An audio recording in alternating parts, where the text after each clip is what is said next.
Untuk pertemuan kali ini materi kita adalah tayamum, yang mana tayamum ini sifatnya adalah keringanan. Bersuci itu menggunakan dengan air ya. Namun ada kondisi-kondisi tertentu yang tidak bisa menggunakan air, maka syariat Islam memberikan kemudahan, memberikan keringanan, yaitu dengan menggunakan media selain air. Tayamumnya menggunakan debu atau tanah yang suci, sebagaimana yang difirmankan oleh Allah Subhanahu wa taala di surat An-Nisa itu ya ayyuhalladzina amanu idza qumtum ilas sholati faghsilu wujuhakum wa aydiyakum ilal marafiqi wamsahu biru'usikum wa arjulakum ilal ka'bain. Di ayat ini Allah memerintahkan kepada umatnya, kepada umat Islam untuk berwudu terlebih dahulu. Di ayat ini juga dijelaskan ketika dalam keadaan safar, sakit ya, atau lamastumun nisa ya, atau sedang menyentuh, habis menyentuh. Nah, ulama berbeda pendapat ya, menyentuh di sini dalam artian ada yang mengartikan jima, ada yang mengatakan menyentuh biasa. Dan kemudian tidak mendapati air, maka solusinya adalah fatayammamu sha'idan thayyibah. Solusinya adalah bertayamum dengan debu yang suci. Nah, anak-anak, di surat An-Nisa ayat 43 ini dijelaskan ya, kalau tidak mendapati air untuk berwudu ya, maka bisa diganti dengan tayamum. Dan beberapa sahabat juga menjelaskan bahwa tidak hanya wudu saja yang bisa diganti dengan tayamum, tapi mandi junub itu juga bisa diganti dengan tayamum. Di antara sebab bolehnya tayamum itu adalah karena sakit ya. Jadi misal ada air tapi kondisi tubuhnya sedang sakit. Nah, bagaimana? Ya tayamum. Ya sakitnya yang seperti apa? Sakit yang jika terkena air maka kemungkinan besarnya sakitnya akan tambah parah.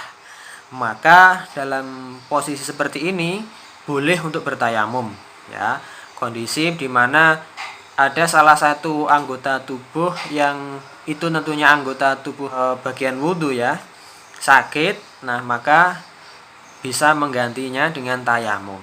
Adapun yang kedua, sebab boleh tayamum adalah karena bepergian atau safar ya. Jadi bepergian yang susah untuk mendapatkan air, atau ada air hanya cukup untuk minum saja, mungkin satu botol kecil yang satu gelas itu cukup untuk minum. Kondisi sedang haus, juga saatnya sholat, gimana? Dipakai untuk minum atau dipakai untuk wudhu? Dipakai untuk minum tidak masalah ya. Terus nanti ketika mau sholatnya diganti dengan tayamum. Sebab yang ketiga adalah karena sulitnya mencari air. Mungkin ada sumber air tapi sulit untuk menggunakan. Nah, ini gambarannya misal seperti di medan pertempuran. Nah, di medan pertempuran di dekat lokasi bertempur ada air, tapi ketika nanti mau ke sana bisa ditembak musuh atau bisa disergap dan lain sebagainya.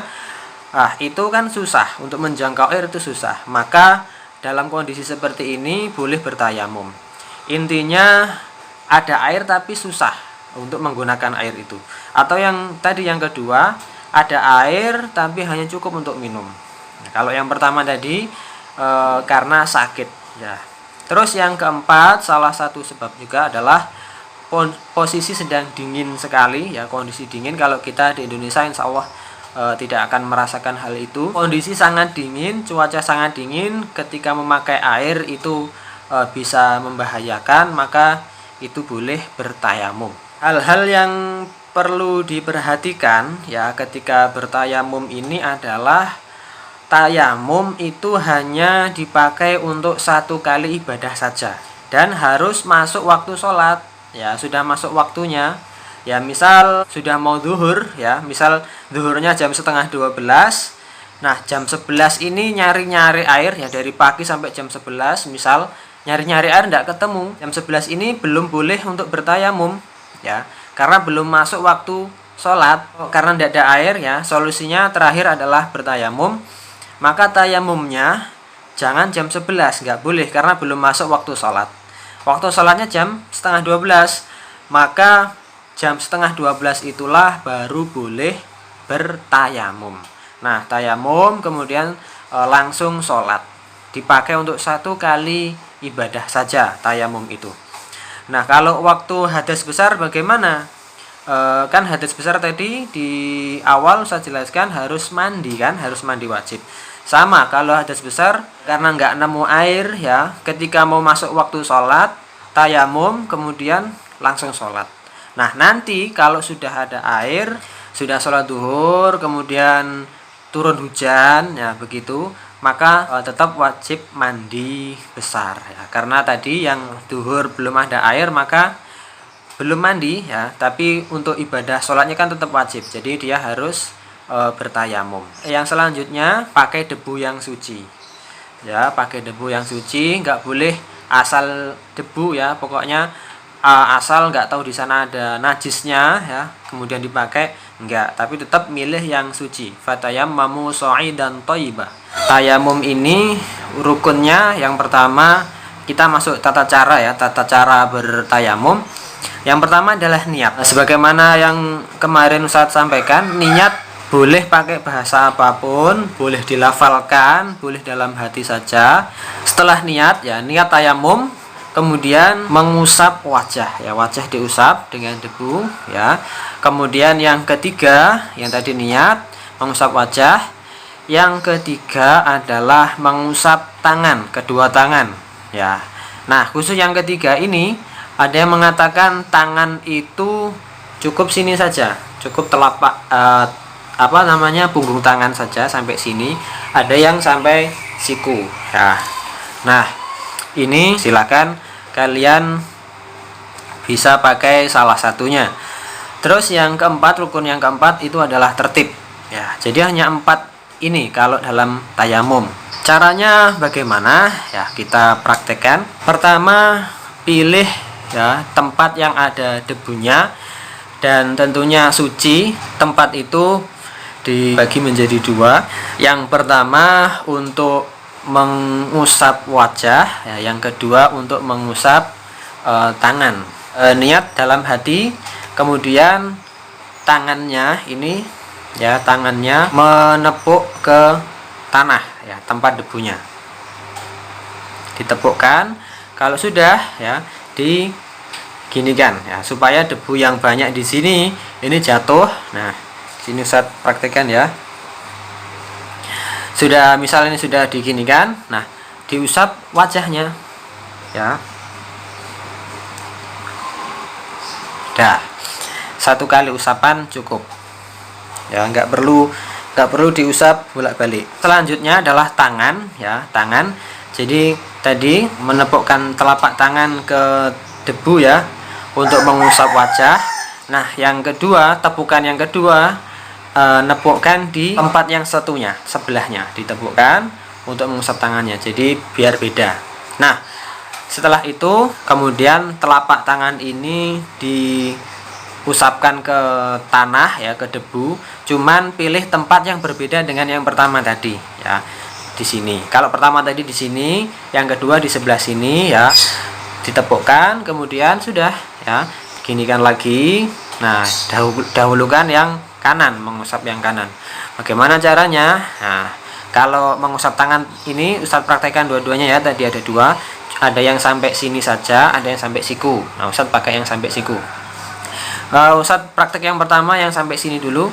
Caranya diusap sebelah kanan dulu, gini, seret. Nah, terus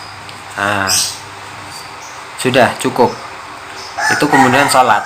Nah, kemudian yang cara kedua sama ya. Ini dari sini yang kanan dulu yang diusap, di bawahnya dulu. Biasanya Ustadz menjelaskannya telapak ini dibagi 2 ya, telapak ini dibagi 2. Satu bagian 1, bagian 2. Ini ya, ini dibagi. Tujuannya apa? Nah, untuk mengusap yang bagian belakang tangan ini menggunakan bagian 1. Nah, kemudian nanti untuk mengusap yang sebelahnya, yang atasnya, ini pakai bagian 2. Kita praktekkan. Ini pakai bagian yang 1 dulu, yang pertama sini. Ini seret dari sini ya, seret, usapkan terus ke bawah. Ini usahakan nempel ya, ini nempel, nempel ya, terus begini sampai ke bawah. Nah, sampai siku, terus diluruskan tangannya, diluruskan, kemudian bagian keduanya ditempelkan. Nah, tempelkan. Nah, tadi kan bagian pertama sampai sini, ini sampai sini. Nah, yang bagian kedua usahakan sampai nutupi juga sini, sini ya, ini ya. Terus sini tempelkan. Ini juga nempel semuanya, nempel bagian keduanya, nempel ya. Terus ke depan seret, nempel terus sampai ibu jari. Gimana? Ibu jari. Gimana kok kelihatan? Ya, ibu jari. Seret. Ini, seret. Nah, yang kiri juga begitu, ya. Sama, 2 1 2. 1 dulu, seret. Lurus terus. Nah, begini kan. Seret. Nah, itu adalah tata cara tayamum yang bisa kita praktekkan untuk menggantikan wudhu. Tadi ya syaratnya, pertama dia harus masuk waktu sholat dulu, dan yang kedua dipakai untuk 1 kali ibadah. Ketiga harus debu yang suci ya. Nah, setelah selesai sudah langsung sholat. Allah nepuk plek terus nah gini, terus kemudian nah, jadi bukan begini ya, begini. Oke. Baik, itu saja, mudah-mudahan bermanfaat. Jika ada pertanyaan atau kurang pahamnya, silakan nanti bisa ditanyakan. Kurang lebihnya mohon maaf.